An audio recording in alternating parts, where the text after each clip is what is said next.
Cuidando do templo do espírito, bases bíblicas para o cuidado com o corpo. Hoje, no nosso vídeo, nós vamos falar sobre as bases bíblicas do cuidado com o corpo. Em 1 Tessalonicenses 5:23, está escrito assim: E o mesmo Deus de paz vos santifique completamente, e ora a Deus que todo o vosso espírito, e alma, e corpo sejam preservados irrepreensíveis para a vinda de nosso Senhor Jesus Cristo. A Bíblia, ela é o nosso manual de vida, né? E ela é fantástica porque ela nos revela muitas coisas. E nesse texto não é diferente. Ela nos revela a nossa trindade, entre aspas, né? A nossa tríade enquanto ser humano, que a nossa composição enquanto homens e mulheres, nós vemos que nós somos corpo, alma e espírito. E aí fica uma pergunta para você: como que você tem se cuidado?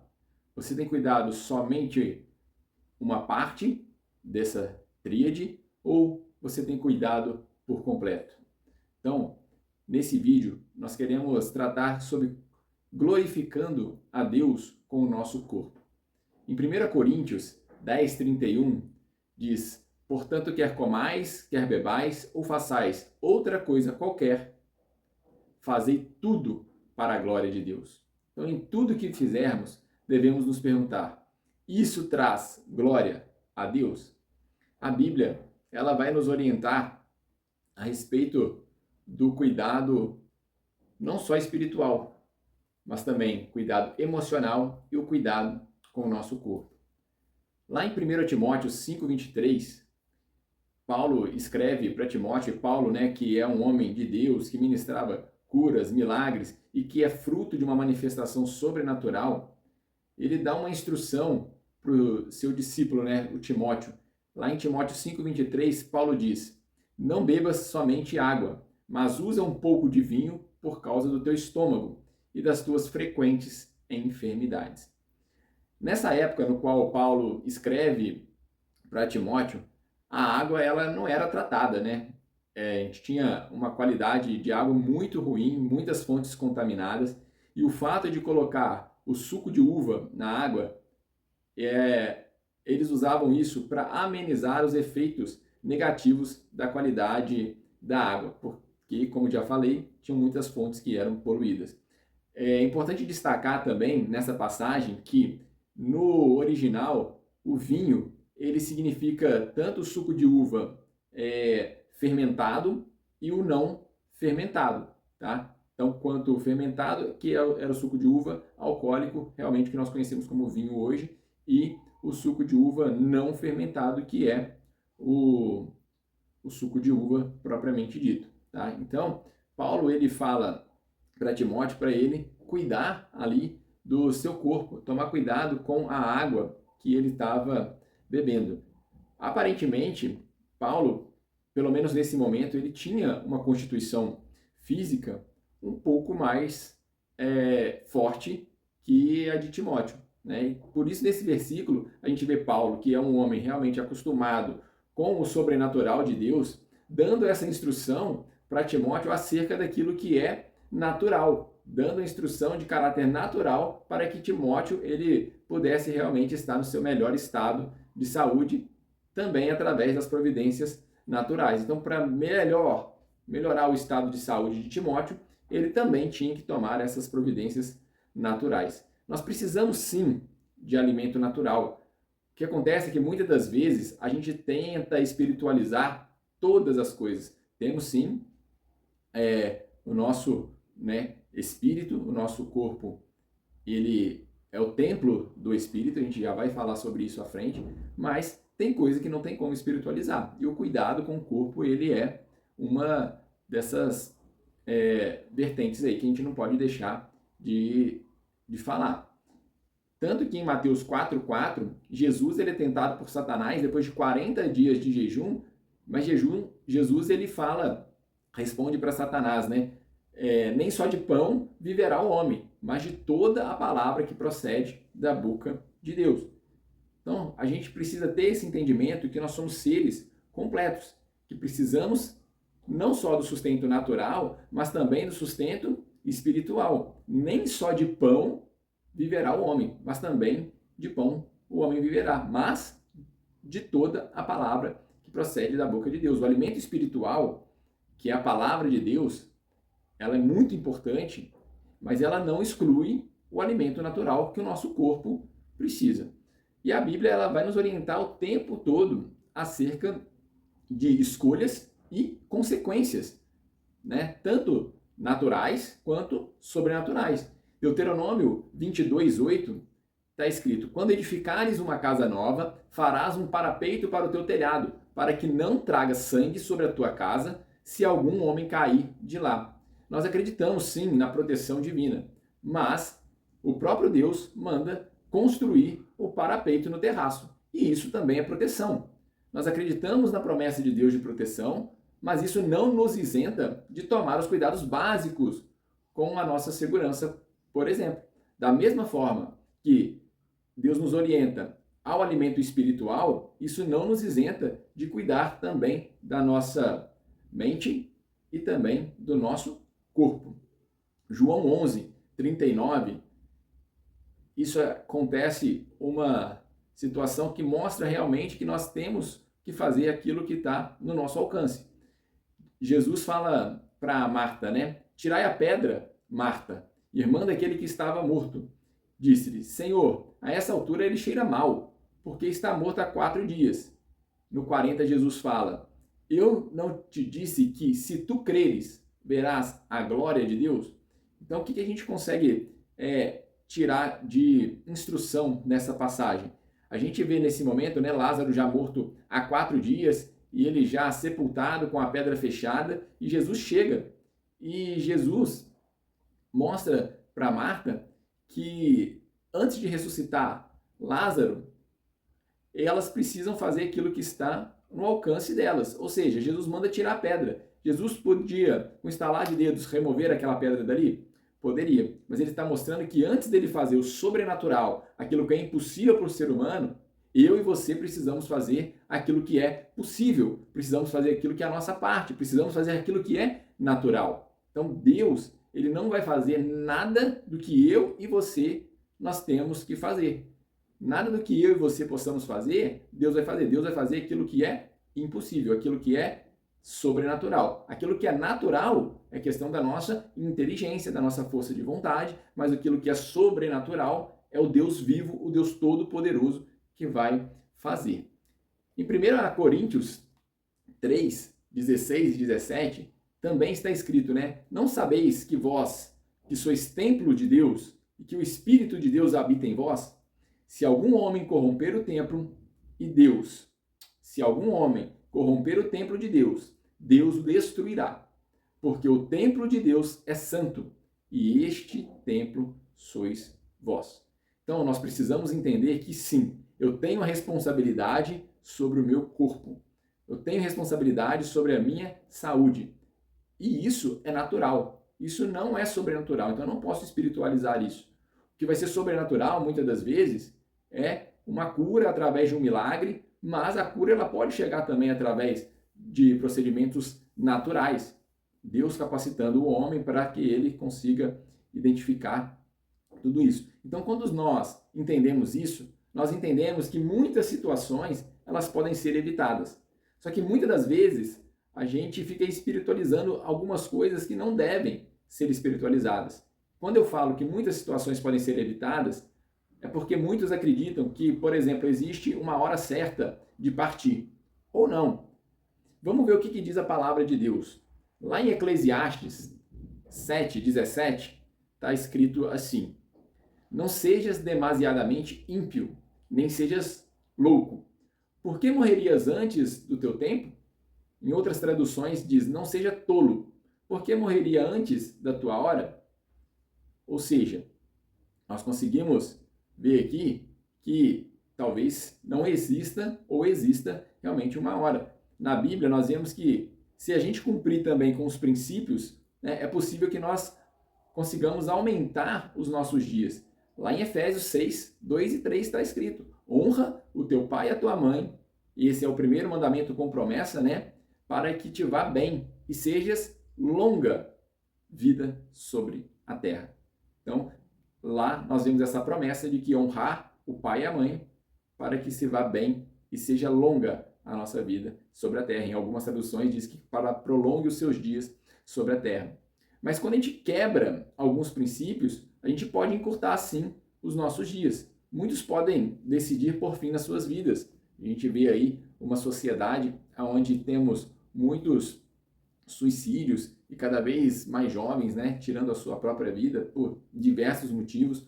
Muitos podem morrer por imprudência, por exemplo, através de um acidente. Enfim, uma má alimentação, né, e a falta de exercício, né, e o pouco cuidado com o sono, o alto nível de estresse, talvez, acredito eu, que não vai te impedir de ir para o céu, tá? Talvez esse não seja o tipo de pecado, né, que comprometa a sua salvação. Lembrando que pecado é pecado, não tem, né, muito tipo de pecado, mas pecado é pecado. Mas esse estilo de vida, né, e esse tipo de comportamento pode te mandar para lá antes do momento que você deveria partir. Então isso a gente precisa ficar atento. De uma maneira geral, o plano de Deus para nós é um plano de longevidade. Jó 42 está escrito, 42:12. Então morreu Jó, sendo velho e farto de dias.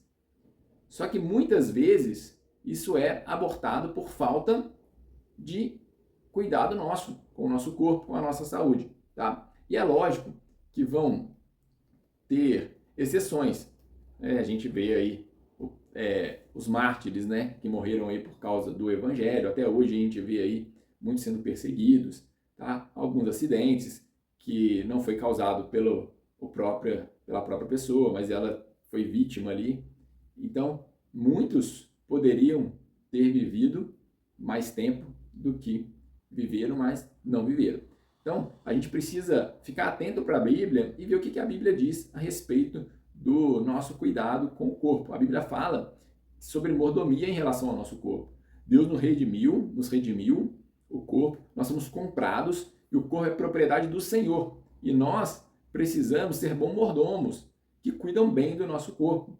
Nós precisamos, eu brinco que a gente precisa pagar o nosso aluguel diariamente para a gente viver nesse corpo no qual a gente vive, né? A gente tem, se você é um cristão, né, você tem uma mensagem, um evangelho para levar para as pessoas, falar de Jesus com as pessoas.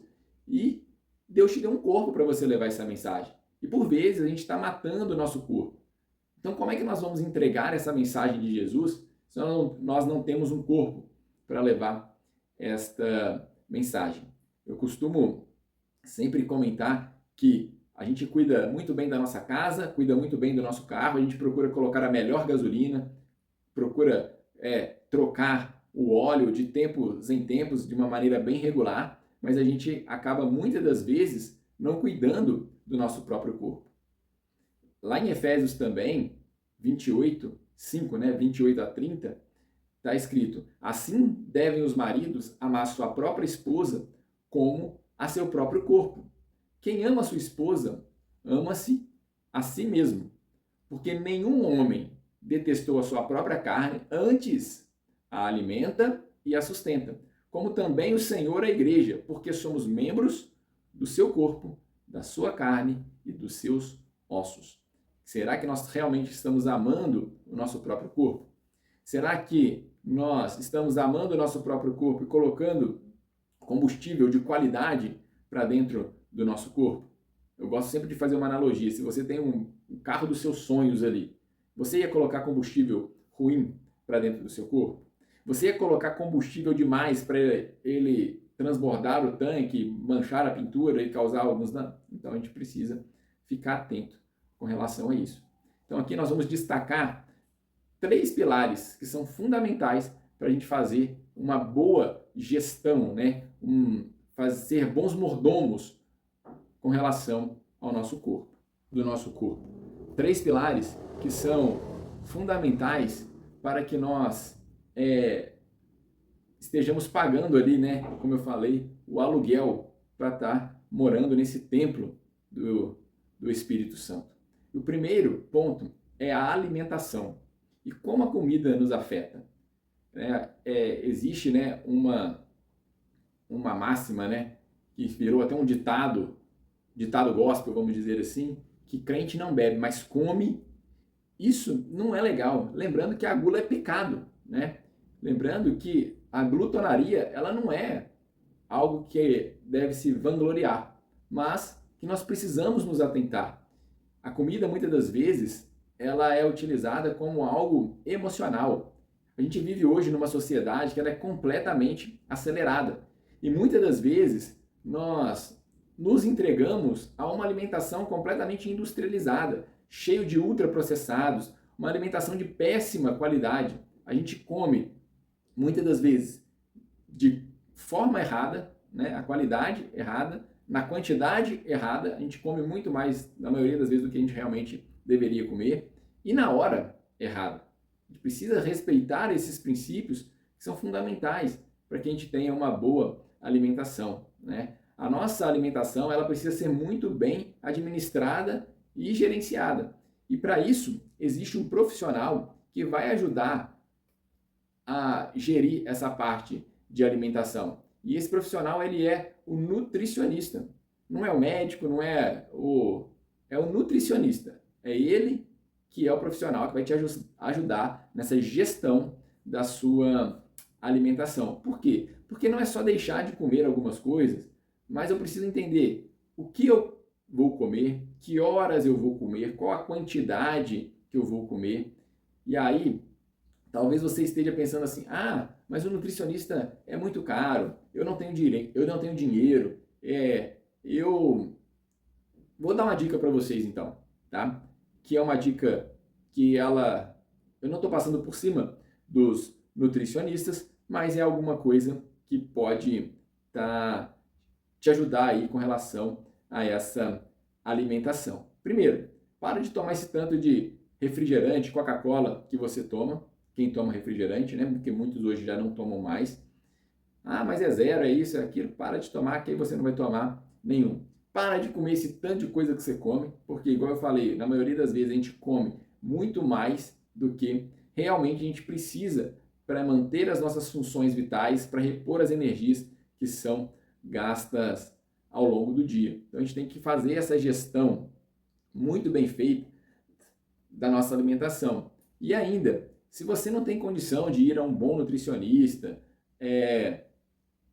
o básico, o geral, ele existe de forma gratuita na internet, por exemplo. A gente tem ali na internet o Guia Alimentar para a População Brasileira. É só você entrar lá no Google, você consegue baixar e já tem muita informação. Só que a informação na sua mão sem ser colocada em prática não adianta de nada. Então a gente precisa estar atento com relação a essa alimentação. E de novo, né, como diz lá em Coríntios, 1 Coríntios 10:31. Portanto, quer comais, quer bebais, ou façais qualquer outra coisa, fazer isso para a glória de Deus. Então a gente precisa ficar atento com relação a essa quantidade, a essa qualidade dessa comida. Em Eclesiastes 10:17, Salomão diz, Salomão tinha tudo, né? Abençoada és tu, ó terra, quando o teu rei é filho dos nobres e os teus príncipes comem na estação certa para se fortalecerem e não para se embriagar. Então aqui é mais um recado com relação à gula, né? Comem ali, Salomão tinha de tudo e ele diz que abençoada és tu, ó terra, quando o teu rei é filho dos nobres. Então o rei, os nobres, eles tinham banquetes ali, né? Mas comer na estação certa, a gente pode pensar no horário correto, para se fortalecerem na quantidade correta e não para se embriagar. Então a gente precisa estar atento aí com relação a esse primeiro pilar, que seria o pilar da alimentação. O segundo pilar é o pilar do descanso ou desfrute. A primeira coisa para a gente entender com relação ao descanso é que descanso não é só dormir. O sono ele é muito importante, e a gente vai falar um pouquinho dele, mas tem muita gente que dorme demais. E dorme e muitas das vezes não descansa nada. Por quê? Porque se a cabeça não descansar, o corpo também ele não descansa. O descanso ele está muito relacionado, né, ao desfrute, a desfrutar. Gênesis 2:2 está escrito, e havendo Deus terminado no sétimo dia a sua obra, descansou nesse dia de toda a sua obra que tinha feito. Descansou, o verbo utilizado para descansar no hebraico significa cessar, significa terminar. Quer dizer que Deus descansou. Dizer que Deus descansou, né, não quer dizer que ele deixou de agir, e sim que considerou que a sua obra estava terminada, estava bem sucedida. Precisamos entender do desfrute. Desfrutar, muitas das vezes, é muito difícil para a gente. Aqui é trabalho, trabalho, trabalho. A gente precisa dormir, tá? Precisamos de sono, não somente em quantidade, mas também em qualidade. A gente vive numa sociedade hoje que é completamente acelerada e muitas das vezes o nosso sono não é um sono reparador. Muitos tomam remédios para dormir, remédios para acordar. Então, a gente precisa ficar atento na qualidade do nosso sono. Salmos 4:8 está escrito, em paz me deito e logo pego no sono, porque o Senhor, só tu me fazes repousar seguro. As pessoas hoje, por ter tanta coisa para fazer, o cérebro acelerado, muitos têm dificuldade para dormir. E essa dificuldade para dormir muitas das vezes acontece por quê? Porque não tem uma rotina de higiene do sono, por exemplo.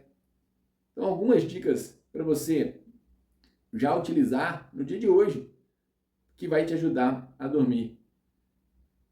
Eu sempre falo que é a dica 3-2-1. 3 horas antes de dormir, não come mais nada. Você não precisa comer para dormir. Ah, mas eu vou ficar com fome à noite. Não vai ficar com fome. 3 horas agora, vai dormir. 2 horas antes de dormir, não mexe com trabalho. Pare de trabalhar 2 horas antes de dormir. 1 hora antes de dormir, e esse fica cada vez mais difícil, é não mexer no celular, não assistir televisão. Ah, mas eu só durmo assistindo televisão, ela embala o meu sono. Não, isso aí é uma desculpa que você inventou para você mesmo, porque a luz da televisão, ela acelera o seu cérebro, tá? Ela te deixa em estado de alerta. Troca a televisão, troca o celular por um bom livro, tá? Outro ponto, observe a natureza. A natureza, ela tem o momento em que ela desperta e o momento em que ela se recolhe. Durma cedo, durma sorrindo, durma dando comandos de que você vai fazer, de como é que vai ser a sua noite de sono. Seu cérebro, ele vai atender esses comandos. Durma com a missão do dia cumprida, durma sem deixar pendência, né? E existem técnicas de respiração simples que ajudam a gente a dormir. Muitas das vezes a gente não se atenta para a nossa respiração, que é a coisa mais importante para o nosso corpo do que a respiração. Se eu não respirar, eu vou morrer. Então, presta atenção na respiração e sempre lembra de que Salmos 4:8 fala, em paz me deito, logo pego no sono, porque, Senhor, só tu me faz repousar seguro. Todo dia, antes de dormir, nas minhas orações, eu finalizo com esses salmos. Em paz me deito, não vou demorar a dormir, logo pego no sono e durmo seguro, tenho sono reparador. Por quê? Porque o Senhor é comigo e Ele me faz repousar seguro. O terceiro pilar, muito importante também, é o pilar do exercício físico. Na carta de Paulo a Timóteo, na primeira carta, lá no capítulo 4, né? E aí Paulo, no versículo 8, fala para Timóteo, porque o exercício corporal para pouco aproveita, mas a piedade para todas as coisas é proveitosa, tendo a promessa da vida que agora é e daqui há de vir. Então, Paulo, porque o exercício corporal para pouco aproveita, mas a piedade para todas as coisas é proveitosa, tendo a promessa da vida que agora é e que há de vir. Agora, os preguiçosos aí, a galera que não gosta de fazer exercício, que está assistindo esse vídeo aqui, deve estar pensando, opa, agora eu se consagro, está na Bíblia, que o exercício corporal para pouco se aproveita.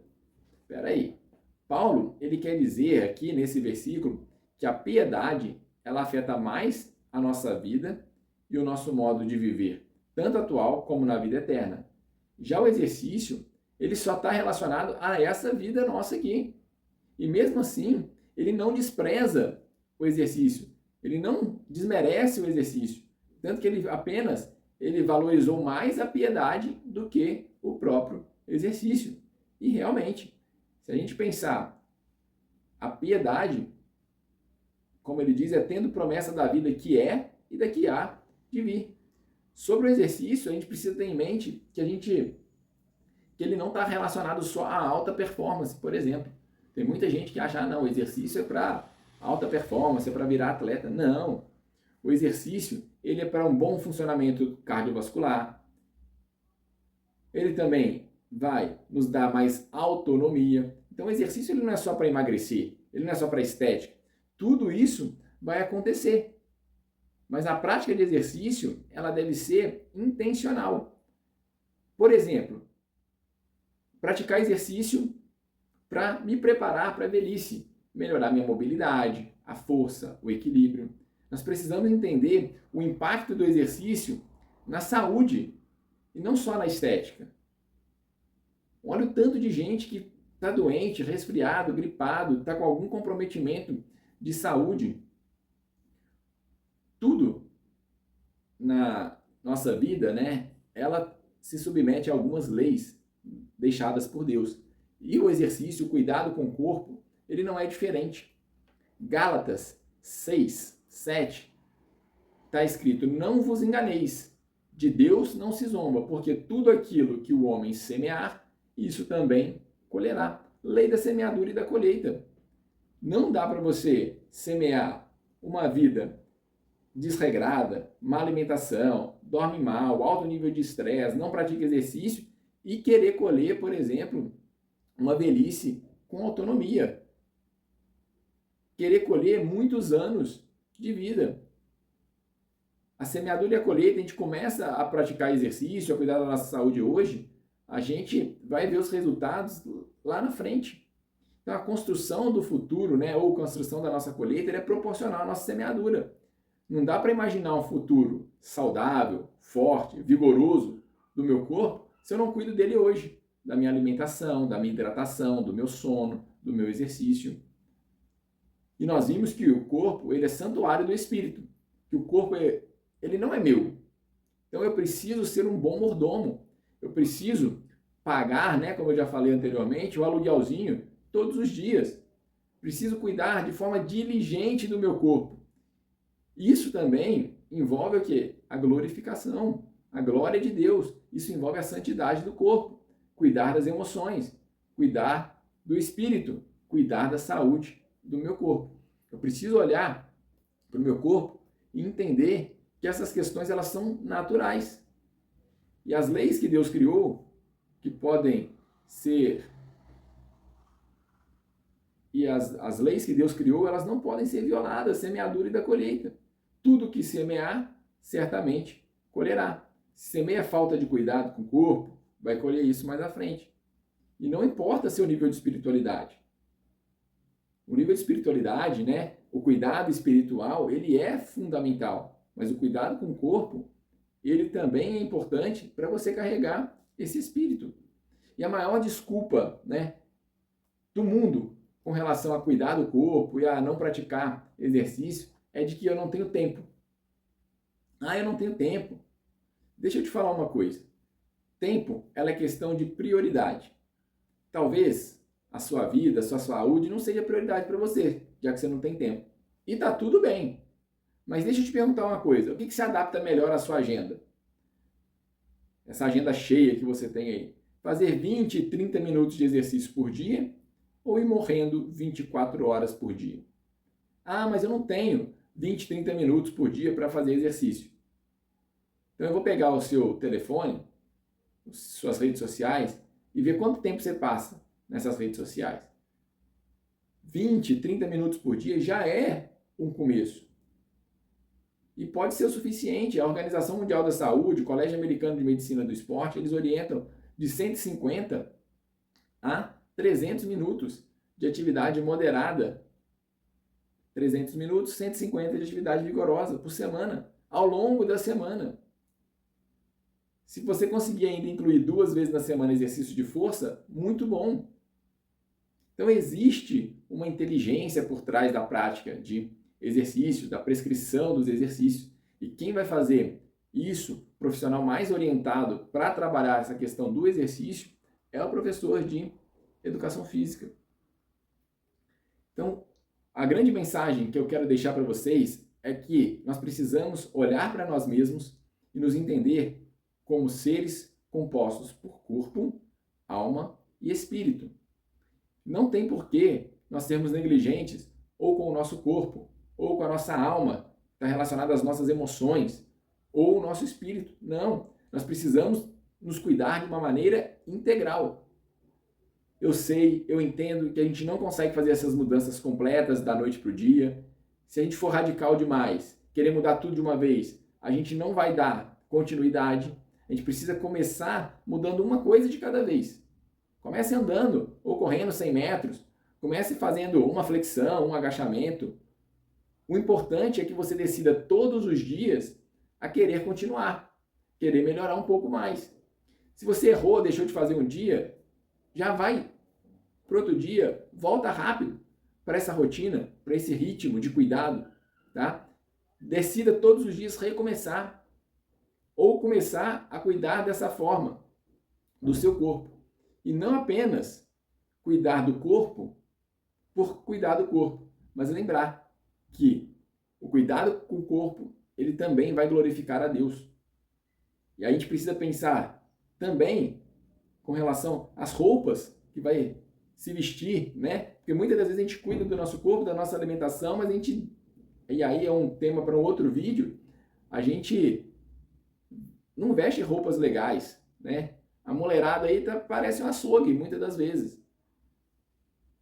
A gente precisa tomar esse cuidado, lembrar que quer comais, quer bebais ou façais qualquer outra coisa, façam isso para a glória de Deus. Será que aquilo que eu estou fazendo com o meu corpo está glorificando a Deus? E isso, eu preciso de uma mentalidade forte, de disciplina, para repetir isso todos os dias.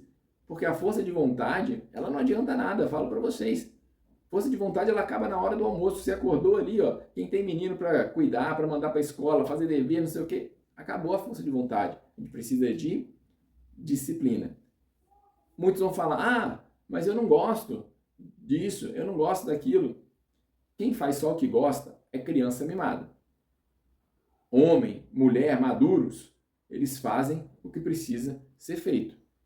Então nós precisamos olhar para o nosso corpo, entendermos como seres integrais, não dá para espiritualizar tudo, não dá para deixar tudo natural. Precisamos lembrar que somos corpo, alma e espírito. E precisamos lembrar que tudo aquilo que nós fizermos deve ser feito para glorificar a Deus.